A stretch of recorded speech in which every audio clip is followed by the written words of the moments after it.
institución de formación divina porque Jesucristo, el Hijo de Dios, es quien redime a aquellos que hoy forman parte de la iglesia.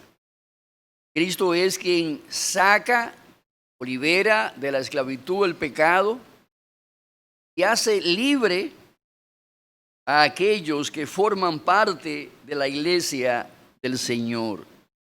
Pero también decíamos que la iglesia es una institución de formación divina porque el Espíritu Santo es quien regenera, quien imparte un nuevo nacimiento, quien nos da la naturaleza divina para ser criaturas espirituales y vivir la vida cristiana conforme a la voluntad de Dios. Por esas tres razones podemos llegar a la conclusión simple y sencilla de que la iglesia bíblica de la Trinidad y cada iglesia verdadera es una institución que ha sido formada por la mano divina de Dios. Y vemos ahí la Trinidad involucrada. Vemos al Padre eligiendo, llamando. Vemos al Hijo redimiendo, liberando de la esclavitud el pecado. Y vemos al Espíritu Santo regenerando, o sea, sacando al muerto de su tumba para impartirle la vida del Señor Jesucristo. Es lo que significa la palabra regenerar. Es una palabra compuesta. Regenerar. Volver. Generar. ¿Generar qué? Generar vida espiritual. No teníamos vida espiritual y el Espíritu Santo generó. Volvió a generar en nuestra naturaleza humana aquella vida espiritual que perdimos. Que perdimos no hace 5 años, hace 10 años. Que perdimos en Adán, nuestro progenitor espiritual. Venimos de esa descendencia muerta en delitos y pecados. El Espíritu Santo vuelve a generar aquella vida espiritual que se perdió en Adán el día que él cometió pecado original. Nacemos muertos en delitos y pecados porque fuimos procreados de los genes de una generación adámica que se perdió con el pecado original. De manera que regenerar significa volver a tener aquello que en Adán habíamos perdido en el pecado original. La iglesia está formada de tales personas que han sido llamados por el Padre, que han sido redimidos por el Hijo, que han sido regenerados por el Espíritu Santo. La iglesia es una institución de fundación. Las tres divinas personas tienen su mano puesta en la creación, formación, preservación de la iglesia. Bien. Estamos respondiendo a la pregunta, ¿cómo se formó la primera iglesia local? Desde la perspectiva del Nuevo Testamento, ¿cómo dio su nacimiento? ¿Cómo se originó la primera iglesia local? Estuvimos considerando aquí Hechos capítulo 2, porque ahí en ese pasaje encontramos que podemos llamar el nacimiento de la primera iglesia que vio la luz en este mundo. Me refiero a la iglesia neotestamentaria, porque la primera iglesia se formó con Adán. Se formó con Adán en el paraíso. La primera iglesia se formó en el huerto del Edén, cuando Adán y Eva fueron creados y estaban en comunión con Dios y vivían en comunión con Dios. Sabemos que Adán y Eva pecaron ahí. Dios intervino una vez más y los redimió. Y ahí, después, en esa redención de la que fueron objeto Adán y Eva, ahí se formó la primera iglesia post pecado original. ¿Cuándo se formó la primera iglesia después de que el pecado entró al mundo? Bueno, cuando Adán y Eva fueron regenerados, cuando fueron redimidos, cuando fueron llamados por Dios el Padre. ¿Se acuerdan aquel pasaje donde Adán y Eva estaban escondidos detrás de un árbol? Vivían de la presencia de Dios. La voz de Dios en el huerto estaba llamándole. Realmente respondieron a ese llamado. Dios trató con sus corazones. Ellos se arrepintieron de sus pecados. Fueron vestidos. Le cambiaron aquellas hojas las que se habían cubierto. Fueron vestidos con ¿qué? Túnicas de ¿qué? De pieles. Túnica de pieles. Dios sacrificó un animal, derramó su sangre y le cubrió desnudo. Ahí podemos decir que se formó la primera iglesia post pecado original. Y a partir de ahí vemos la iglesia formada por lo que se llaman los patriarcas. Los patriarcas, comenzando con Abel. Abel, podemos ver las generaciones después de Adán, comenzando con Abel. Abel fue el primer patriarca, primer miembro de la iglesia después de Adán, de Eva, fue Abel. Y de ahí de Abel vemos una larga cadena de patriarcas que llegan hasta el Señor Jesucristo, y de Cristo saltamos a los apóstoles, de los apóstoles saltamos a los 120 que estaban en el aposento alto, aguardando el Espíritu Santo, sobre quienes vino el Espíritu Santo y les llenó con su presencia. Y de ahí entonces llegamos a ese famoso episodio de Hechos capítulo 2, que es donde estamos ahora mismo considerando, estudiando el nacimiento de la iglesia. Como ya hemos señalado, aquellos discípulos llenos del poder del Espíritu Santo comenzaron a predicar el evangelio de manera multilingüística. Fueron dotados del don de hablar en otros idiomas para que llevaran el evangelio a las personas que hablaban esos otros idiomas. De esa manera se avanzó de manera rápida con la predicación y la formación de la iglesia.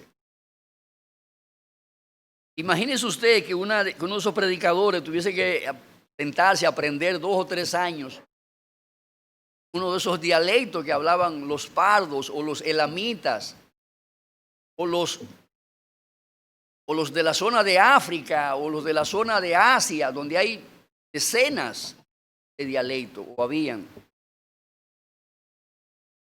Aprender un idioma para después hablarlo y entonces empezar a predicar el evangelio, el asunto iba a ser muy lento. Y la necesidad que había era urgente, la de predicar el evangelio, para dar lugar al nacimiento de la iglesia, a la formación de la iglesia.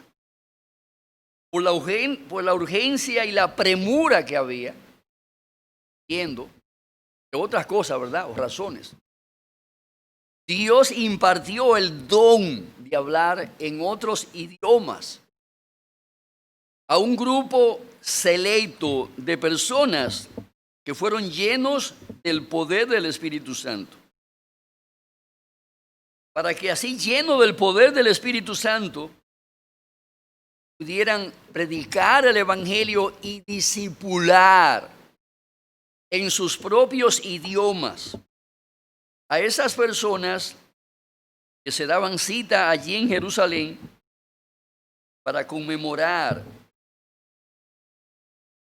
Pentecostés, la fiesta de Pentecostés. Es ahí, en ese contexto, después de haber evangelizado a ese grupo de personas, donde Pedro se pone de pies y empieza ya de manera formal y expresa a predicar desde un púlpito la palabra de Dios para edificar la iglesia recién nacida ese día de Pentecostés.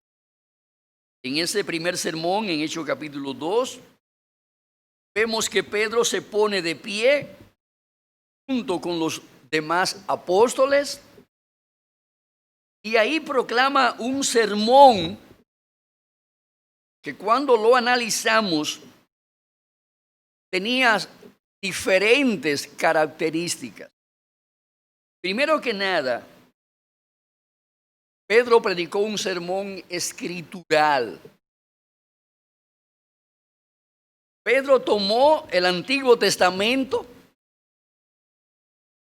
comenzó a explicar las profecías que de Cristo hacía el Antiguo Testamento. Predicó un sermón no solamente escritural, sino también un sermón incisivo, un sermón puntiagudo, como una espada afilada, para clavarlo profundamente en el corazón de su audiencia. Pero también vemos que ese sermón primero que se predicó en la iglesia por los labios del apóstol Pedro fue un sermón valiente. Por las cosas que Pedro decía ahí, le habían arrancado la cabeza. ¿A quién? Al Señor Jesucristo primeramente. Y después también se le arrancaron a un discípulo muy amado del Señor Jesucristo. Aquí ¿cómo se llamaba ese discípulo? ¿Cómo se llamaba? Juan. Juan fue que murió. ¿Cómo se llamó el discípulo a quien mataron? A Esteban. A Esteban le habían arrancado la cabeza por haber predicado un sermón con las características de ese sermón que predicaba Pedro. Fue un sermón valiente. Pero también vemos que fue un sermón cristocéntrico. Cada principio, cada punto de ese sermón tenía un origen. Y ese origen era la persona, la obra y el ministerio del Señor Jesucristo. Por eso fue un sermón cristocéntrico. Fue un sermón con un contenido sobrio y contundente, como un martillo que se estrella con todas las fuerzas de una muñeca sobre una superficie dura. Después de allí, cuando escucha ese golpe del contacto, ver la contundencia,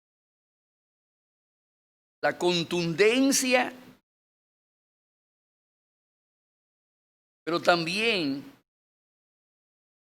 puede ver allí el efecto inmediato que causa ese golpe. El sermón de Pedro tenía esas cualidades. Esas cualidades. Así se estrenó el ministerio de la predicación del Evangelio en la iglesia del Señor. Vimos también allí la reacción causada en la conciencia de aquella audiencia que se dio cita para recibir ese primer sermón. Vemos también los frutos que se produjeron en la vida de aquellos que recibieron y creyeron ese primer sermón. Allí, el verso 42, en el verso 41, perdón, dice: así que los que recibieron su palabra fueron bautizados, y se añadieron aquel día como 3,000 personas. Se añadieron. Lo que se añade es aquello que se agrega a lo que ya existe. ¿A quiénes se añadieron esos 3,000? A los 120, sobre los cuales ya había descendido el Espíritu Santo el día de Pentecostés. A esos 120 se le agregaron como 3,000, dice el apóstol.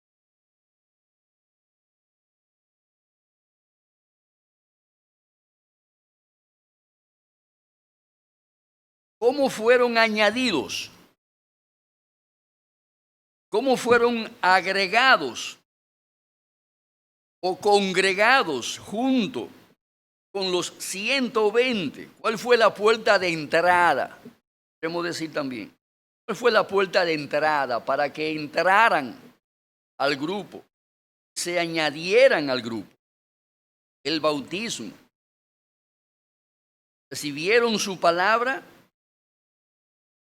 Los que recibieron su palabra fueron bautizados.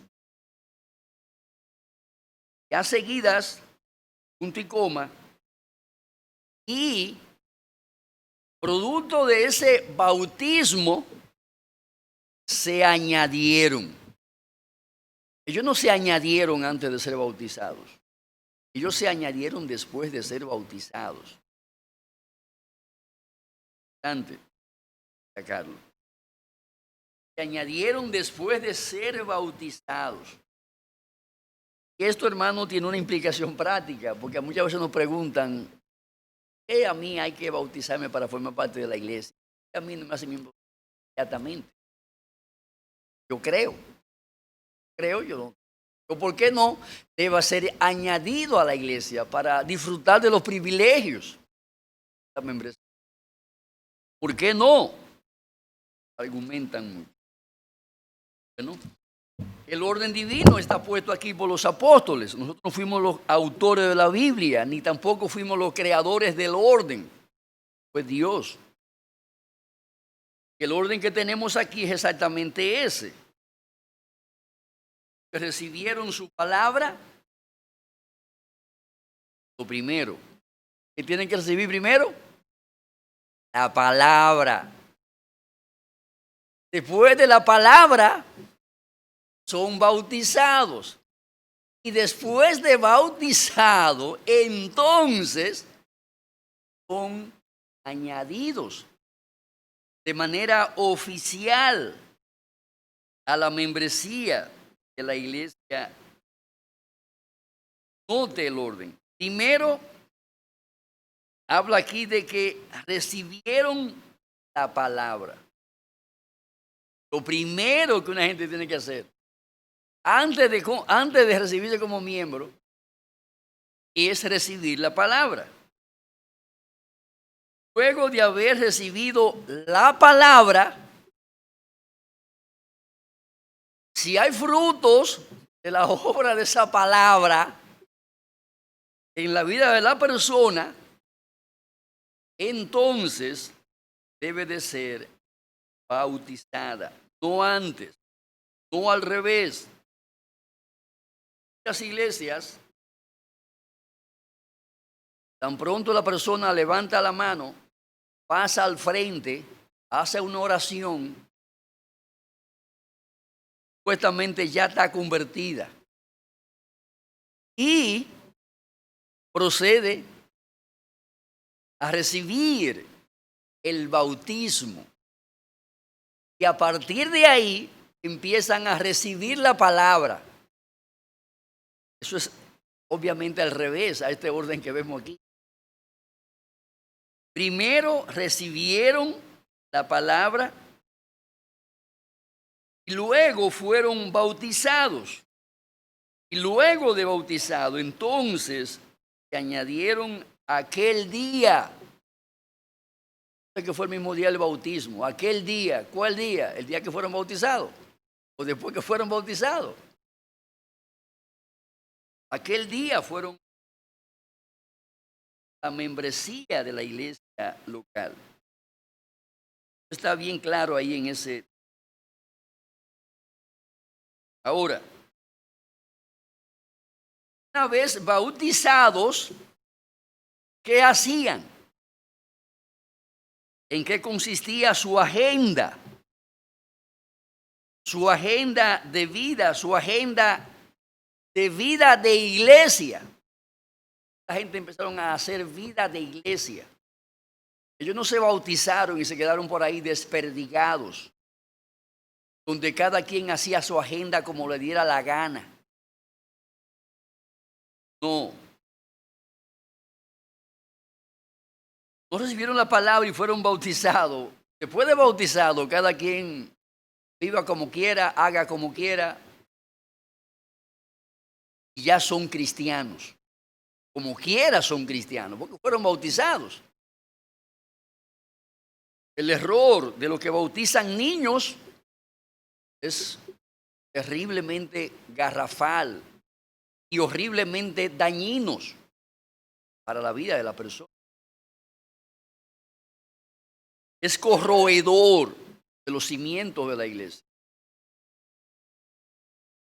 Porque obviamente viola pie a cabeza todo esto. Un niño de 2 meses, ¿qué palabra habrá recibido? ¿Qué palabra habrá recibido? ¿En qué habrá sido instruido?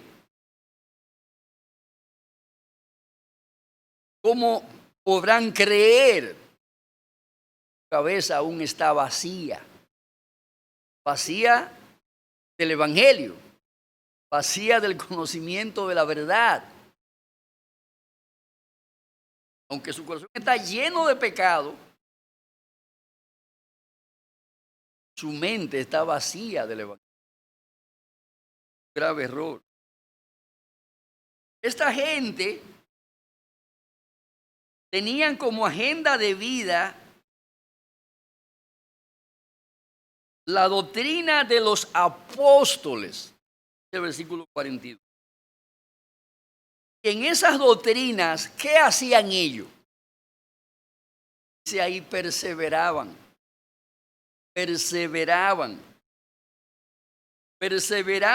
en la doctrina de los apóstoles. Esto, hermanos, es de suprema importancia. Lo primero que se menciona ahí en esa lista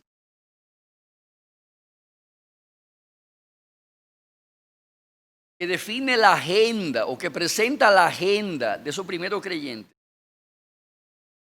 es que ellos perseveraban en la doctrina. Perseveraban en la doctrina de los apóstoles. Y obviamente la doctrina apostólica en la que ellos perseveraban fue la que recibieron antes de ser bautizados. El versículo 41. Así que lo que recibieron su palabra, recibieron la palabra de los apóstoles. ¿Qué palabra apostólica recibieron ellos? La doctrina apostólica. La doctrina apostólica. Recibieron esta gente. Cuando nosotros examinamos las doctrinas apostólicas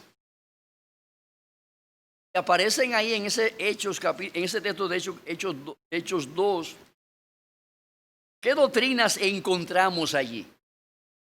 Ahí hay un registro de las doctrinas apostólicas en las cuales perseveraban los miembros de aquella iglesia. En el versículo 17,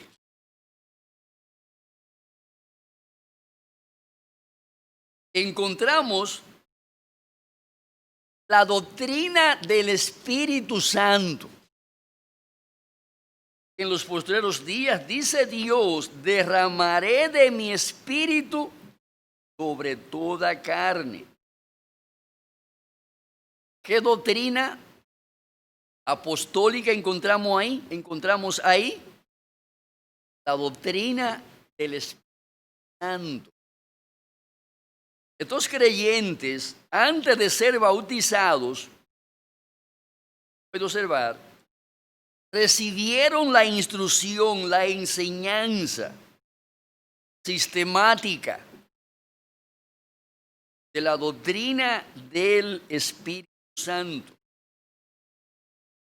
Verso 18 al 20. Y de cierto sobre mis siervos y sobre mis siervas en aquellos días derramaré de mi espíritu y profetizarán. Y daré prodigios arriba en el cielo y señales abajo en la tierra. Sangre y fuego y vapor de humo. El sol se convertirá en tinieblas y la luna en sangre, antes que venga el día del Señor grande y manifiesto. ¿Qué doctrina aparece ahí? ¿Qué doctrina aparece ahí? Ahí encontramos la doctrina de la escatología. La doctrina de la escatología. Estos creyentes, para formar parte de la iglesia, debían de conocer la doctrina del Espíritu Santo. También debían de conocer la doctrina de los eventos por venir, de los sucesos futuros, de la escatología, como se le llama en teología. Fueron instruidos en esa doctrina. Ese es el patrón, amados hermanos, que siguieron los apóstoles, inspirados por el Espíritu Santo. Versículo 21. Y todo aquel que invocare el nombre del Señor, está salvo. ¿Qué doctrina aparece ahí en ese texto? ¿Qué doctrina aparece allí? Eso se llama soteriología. Ahí lo vemos que fueron instruidos en la doctrina de la salvación o soteriología, como se le llama también. Fueron debidamente instruidos acerca del camino de la salvación. Como sabemos, la soteriología es una doctrina amplia, profunda, maravillosa, claramente revelada y enseñada en la palabra de Dios. Estos creyentes fueron discipulados, entrenados, estudiaron la doctrina de la salvación o soteriología. Verso 22. Varones israelitas, oí estas palabras: Jesús Nazareno, varón aprobado por Dios entre vosotros, con las maravillas, prodigios y señales que Dios hizo entre vosotros por medio de él, como vosotros mismos sabéis. A este entregado por el determinado consejo y anticipado conocimiento de Dios, prendisteis y matasteis por mano de inicuos, crucificándole. ¿Qué doctrina aparece ahí? Eso, en ese texto. ¿Qué doctrina vemos ahí? Vemos ahí la doctrina del Señor Jesucristo o cristología. Fueron instruidos en la cristología. Es notable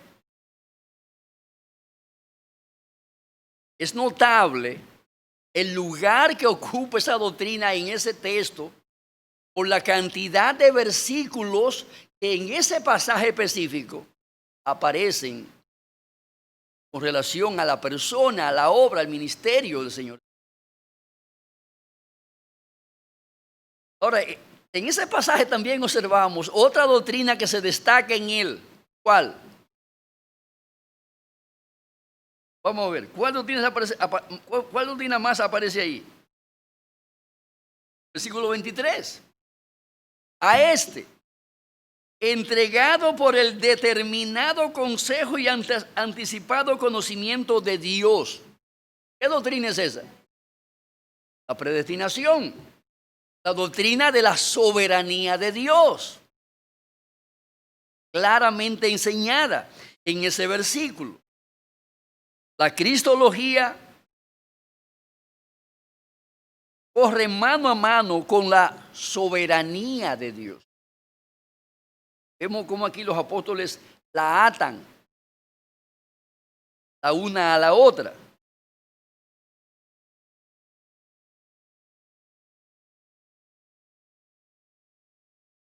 Verso 25 al 28. También ahí en ese pasaje encontramos otra gran doctrina. Porque David dice de él: veía al Señor siempre delante de mí, porque está a mi diestra, no seré conmovido. ¿Qué doctrina aparece ahí? La doctrina de las Sagradas Escrituras. ¿A quién está citando él ahí? Está citando las Sagradas Escrituras, porque David dice, él pone aquí a hablar a las Sagradas Escrituras. Él creía en la inspiración plenaria, verbal y gramatical de las Sagradas Escrituras. Por eso, la doctrina de las Sagradas Escrituras forma parte del credo que debe de recibir todo nuevo creyente antes de ser bautizado. Verso 24. Al cual Dios levantó, suelto los dolores de la muerte, por cuanto era imposible que fuese retenido por ella. ¿Qué doctrina aparece ahí? ¿Qué doctrina está ahí en ese texto? La resurrección de los muertos. Otra doctrina singular que los apóstoles creían y que le enseñaban a aquellos primeros creyentes. Verso 38. Pedro les dijo: arrepentíos y bautícese cada uno de vosotros en el nombre de Jesucristo para perdón de los pecados y recibiréis el don del Espíritu Santo. Ahí vemos tres doctrinas por lo menos. ¿Qué doctrina se destaca ahí en ese versículo? ¿Qué doctrina? La doctrina del arrepentimiento. Arrepentíos.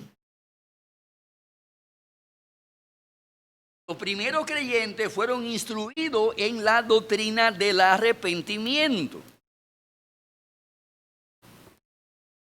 porque ellos debían de creer esa doctrina para poder ser salvos. Debían de aplicar esa doctrina para poder ser salvos. La tragedia del cristianismo de hoy es que en muchos contextos es un cristianismo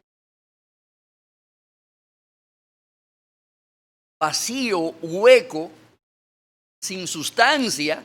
¿Por qué? Porque está fundado en la nada. Nada de conocimiento, nada de revelación, nada de evangelio, nada de doctrina. Y obviamente podemos concluir que es un cristianismo hueco, vacío. Porque ¿quién puede ser cristiano, hermano, sin conocer la doctrina del Espíritu Santo, la escatología, la soteriología, la cristología, la Sagrada Escritura, la resurrección, el arrepentimiento? Sin conocer esa doctrina, ¿quién puede ser cristiano?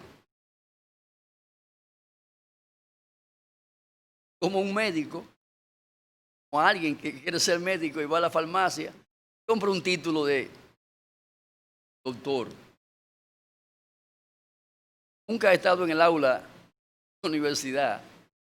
No sabe ni qué es una jeringuilla. Él va y compra un título. Se pone una bata blanca. Es un médico porque anda con una bata blanca y tiene un enganchado en la pared que dice doctor fulano de tal. Es un médico. Hermano, es un farsante. La bata blanca y el título falso, eso no implica que es un médico, aunque lo tenga. Es un farsante. Hermano, lo mismo con el cristianismo.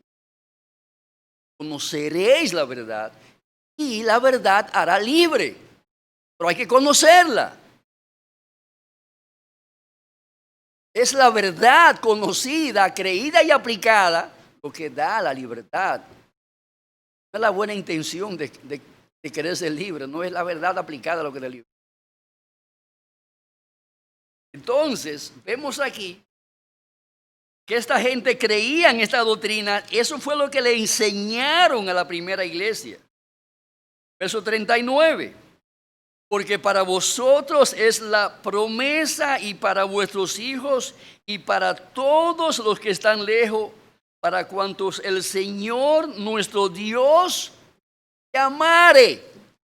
¿Qué doctrina vemos ahí? ¿Qué doctrina es esa?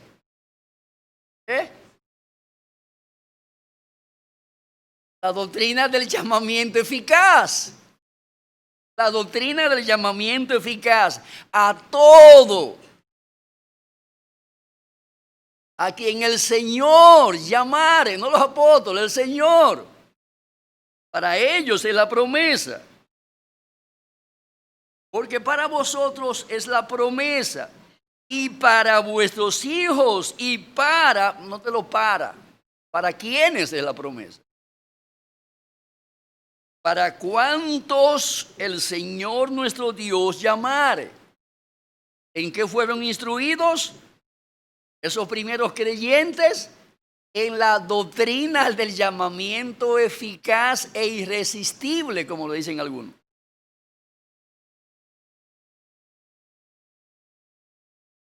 Verso 40. Y con otras muchas palabras testificaban y les exhortaba diciendo: sé salvos de esta perversa generación. ¿Qué doctrina encontramos ahí? La depravación total. La depravación total. Sed salvo de esta generación perversa.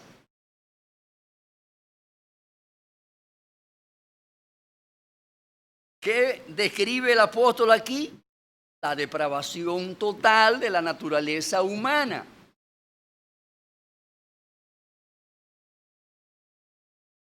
Verso 41. Y así que los que recibieron su palabra fueron bautizados y se añadieron aquel día como 3,000 personas. ¿Qué doctrina encontramos aquí? La expiación limitada. No.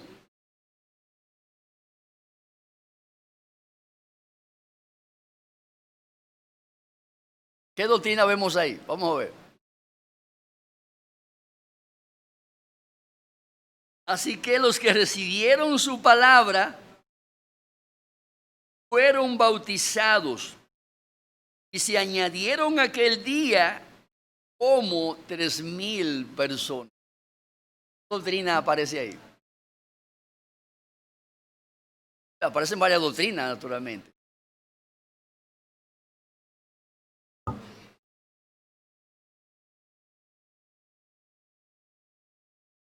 Ahí está la membresía, perfecto.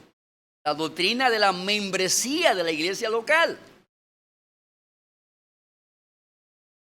La doctrina de la membresía de la iglesia local. Y está, obviamente, claro, la doctrina del bautismo. Aparecen ahí claramente enseñado en ese texto.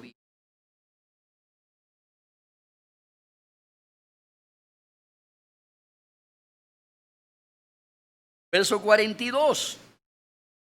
Y perseveraban en la doctrina de los apóstoles, en la comunión unos con otros, en el partimiento del pan, en las oraciones. Ahí vemos varias doctrinas. Ahí vemos la comunión unos con otros. La comunión unos con otros, la oración. Obviamente aquí se habla no de oración personal, sino del culto de oración. Ellos perseveraban en ¿qué? En reunirse para orar juntos. También vemos aquí el partimiento del pan. ¿A qué se refiere eso? La Santa Cena. Santa Cena. La doctrina de la Santa Cena, la doctrina de la oración, la doctrina de la comunión con otros. Aquí vemos también llamar la doctrina de la asistencia a los cultos. La doctrina de la asistencia a los cultos de la iglesia. Como se puede observar, hermanos, en este texto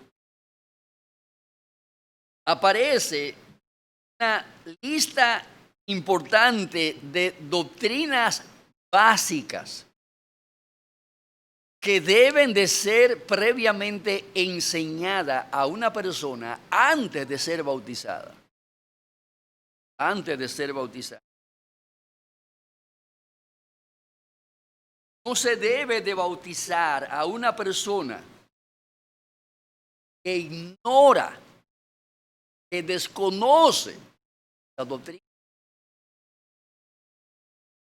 Porque, ¿qué es lo que significa el bautismo? ¿Qué es lo que representa el bautismo en agua? No es el haber sido bautizado en las aguas profundas de esas doctrinas. No, eso es lo que significa el bautismo. Cuando dice bautízalo en el nombre del Padre, del Hijo y del Espíritu Santo, eso no es un concepto hueco y vacío.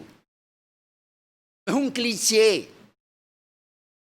Ese texto lo que denota es que debemos previamente bautizarlos en ese conocimiento del Padre, en el conocimiento y todo lo que el Padre ha revelado de sí mismo y de su obra, en el conocimiento del Hijo, en todo lo que el Hijo ha revelado de sí mismo y de su obra, en el conocimiento del Espíritu Santo, en el conocimiento de la revelación del Espíritu Santo, de su persona y de su obra. Es ahí donde primero hay que bautizar a la persona. Y para mostrar físicamente que esas personas han sido bautizados en el Padre,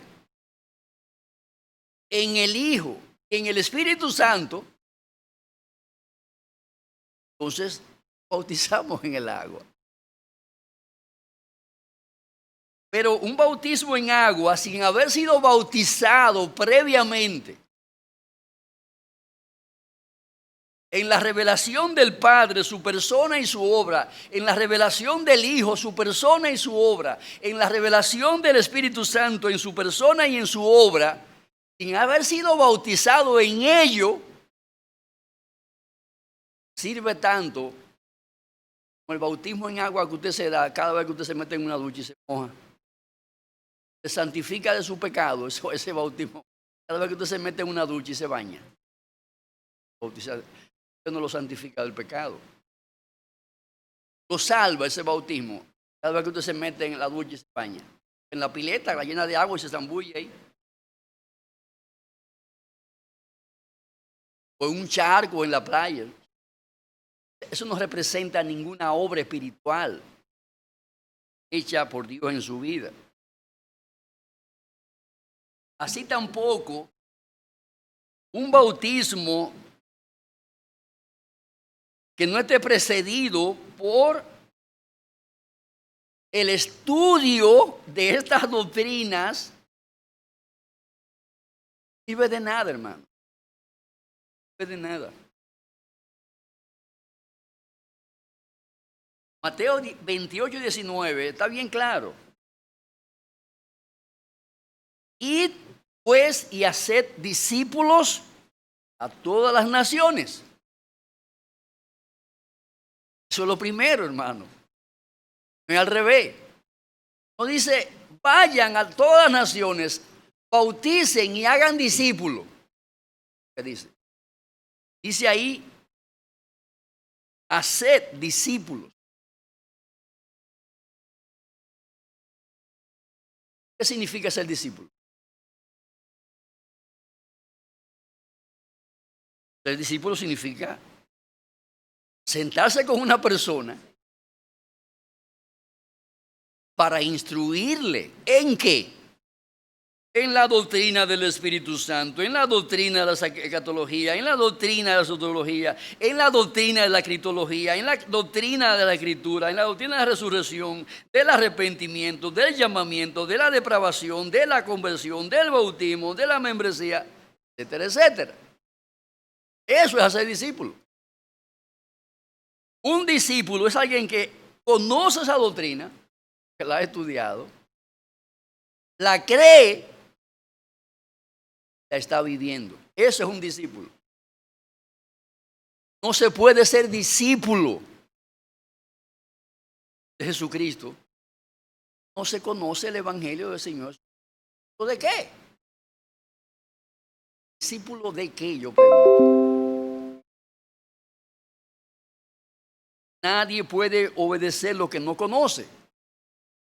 Nadie puede vivir lo que no tiene morando en su corazón, porque lo sabe, lo conoce, lo aprecia, lo ama y lo... Levanto la mano ahí atrás. Varón, antes de yo hacer la pregunta, ya usted había dado la respuesta. O sea, nosotros discipulamos impíos, no, ¿verdad? Discipulamos creyentes, personas nuevas convertidas y se instruyen en el camino de la verdad. O sea, se discipulan en cuanto a las doctrinas, en cuanto al camino, en cuanto a cada una de las enseñanzas básicas del Evangelio. Sí, bueno, el asunto es, el discipulado comienza con la persona siendo inconversa. Comienza con la persona siendo inconversa. Porque el Evangelio, cuando lo empezamos a predicar a una persona, generalmente se lo estamos entregando a alguien que aún es incrédulo. De hecho, en este mismo pasaje que estamos estudiando, cuando Pedro empezó a predicarle esas doctrinas que hemos señalado ahí, ¿qué eran ellos? ¿Creyentes o inconversos? Eran inconversos. Y fue ese grupo de inconversos de más de 3,000 personas a quien Pedro le clavó la daga de esas doctrinas. Y cuando Pedro le hubo dado todos estos palos, Fue ahí donde ellos entonces clamaron, preguntando, ¿y ahora qué hacemos? A lo cual le respondió Pedro. ¿Qué le respondió Pedro? Arrepentíos, arrepiéntanse, conviértanse y entonces les serán borrados sus pecados. El discipulado comienza con la persona siendo inconversa. De hecho, muchos de los creyentes que tenemos en nuestra iglesia llegaron siendo inconversos. Yo llegué a la iglesia siendo inconverso, llegué siendo convertido. Yo comencé a ser discipulado, evangelizado. El discipulado incluye la evangelización e incluye también la profundización en las doctrinas bíblicas. Después que uno ha profesado la fe en Cristo. Pero el discipulado tiene esas dos partes. Tiene primero la evangelización, presentándole la cara del llamamiento del evangelio a la persona, instruyéndole. Y después que la persona, por el conocimiento de la verdad, es convencida, como Cristo mismo decía, que el Espíritu Santo habría de convencer de pecado, de justicia, de juicio. Ahora, el término mismo convencer, ¿qué implica? Implica que se está trayendo información convincente que describe la necesidad que tiene ese pecador de arrepentirse y de apartarse de su pecado y de entregarle su vida al Señor Jesucristo. O sea, el Espíritu Santo convence, como podemos verlo aquí en el texto que hemos leído en Hechos capítulo 2. Ahora, el Espíritu Santo convence a partir del estudio de la palabra de Dios. Por eso el apóstol Pedro, cuando se paró aquí en este pasaje, este sermón, abrió las escrituras. Varones israelitas, oíd estas palabras. Para que ellos fuesen convencidos por el Espíritu Santo, ¿qué tenían que hacer ellos? Debían de oír la palabra de Dios. Ahí estaban los argumentos en la palabra de Dios que habrían de convencerlo de su pecado, de la justicia de Dios, pero también del juicio de Dios que le aguardaba si no se arrepentían. ¿Qué medios habría de usar Dios para convencerle, para revelarle su necesidad? Oíd estas palabras. Jesús Nazareno, varón aprobado por Dios entre vosotros, con las maravillas, prodigios y señales que Dios hizo entre vosotros por medio de él, como vosotros mismos sabéis. Note que Pedro comienza primero que nada presentándole a Jesús. Y para convencerle de la identidad de quién era Jesús, ¿qué argumento empleó? ¿Ya los ahí? Dice él Jesús Nazareno, varón aprobado por Dios. Ahora, ¿cuáles son las evidencias de que Dios estaba con Jesús? De que Jesús era lo que decía ser. ¿Cuáles eran las evidencias? Las evidencias no eran otras sino que las maravillas, los prodigios y las señales que él mostraba. Eso probaba, sin lugar a duda, la identidad y el propósito de su obra en este mundo. De manera que él empleó las evidencias de la identidad de Jesús, pero también las evidencias dadas por las credenciales con las cuales Dios lo aprobó. Ellos no fueron convencidos por palabras huecas y vanas, fueron convencidos por las evidencias que claramente se hallaban reveladas y que ellos conocían, como bien le argumenta el apóstol. Vosotros bien sabéis, era algo oculto, era conocido de todo, los prodigios, las señales, los milagros que respaldaban el ministerio del Señor.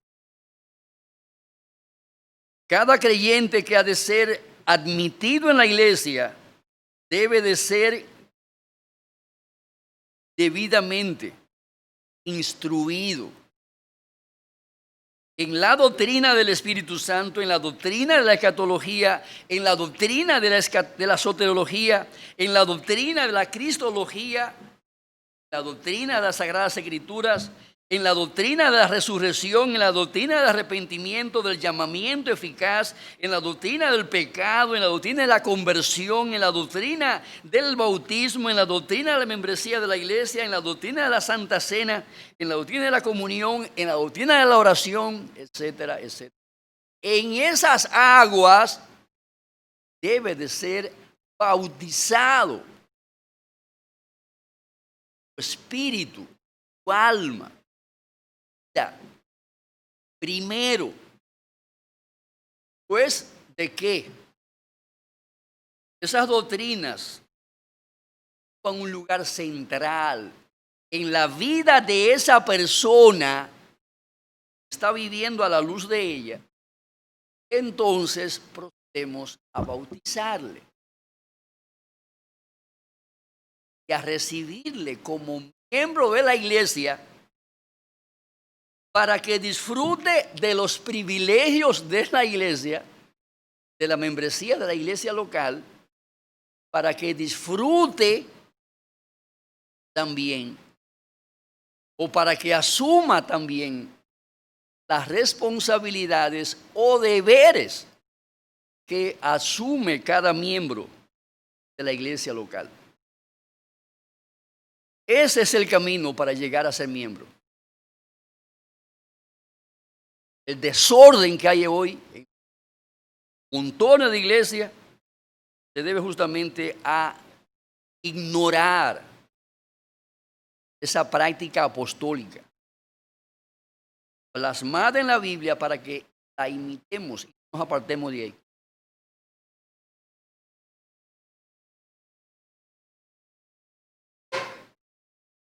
Ese es al vapor.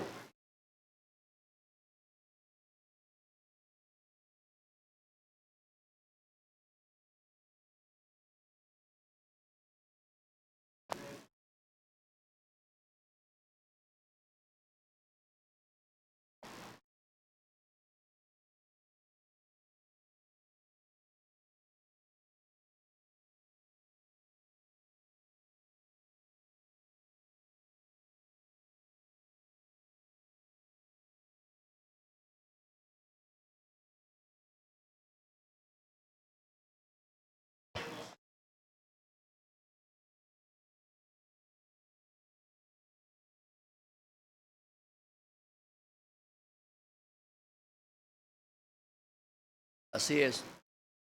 Así es, mi hermano, esa es la realidad. No quieren pagar el precio.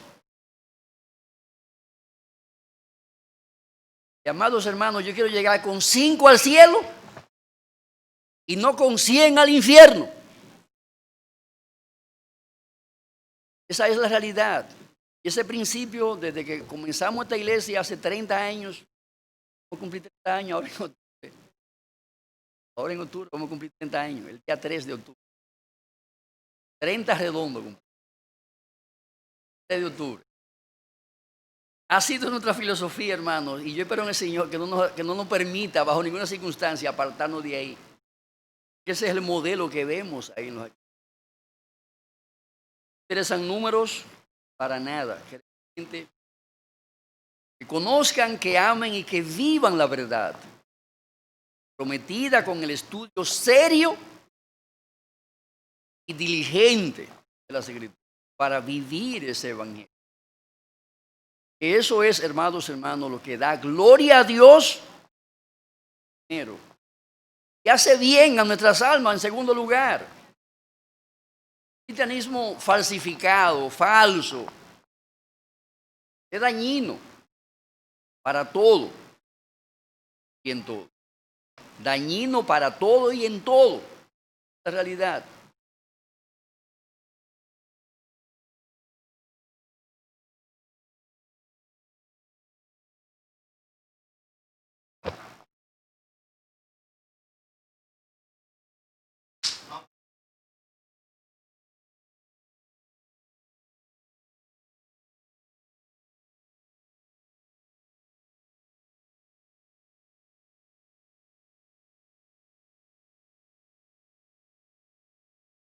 Eso es así.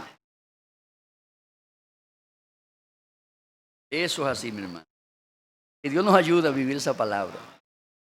Y hacer esa iglesia que hemos descrito ahí, con esas cualidades, esa estructura de doctrina que hemos señalado. Te damos gracias, oh Dios, porque tú nos has concedido en esta mañana examinar los cimientos de la iglesia primitiva. Ayúdanos, Señor, a vivir conforme a ello, a seguir edificando una iglesia que sea columna y baluarte de la verdad, donde cada miembro haya sido bautizado en la revelación tuya para con nosotros. Bendícenos, te lo rogamos en el nombre de Jesús.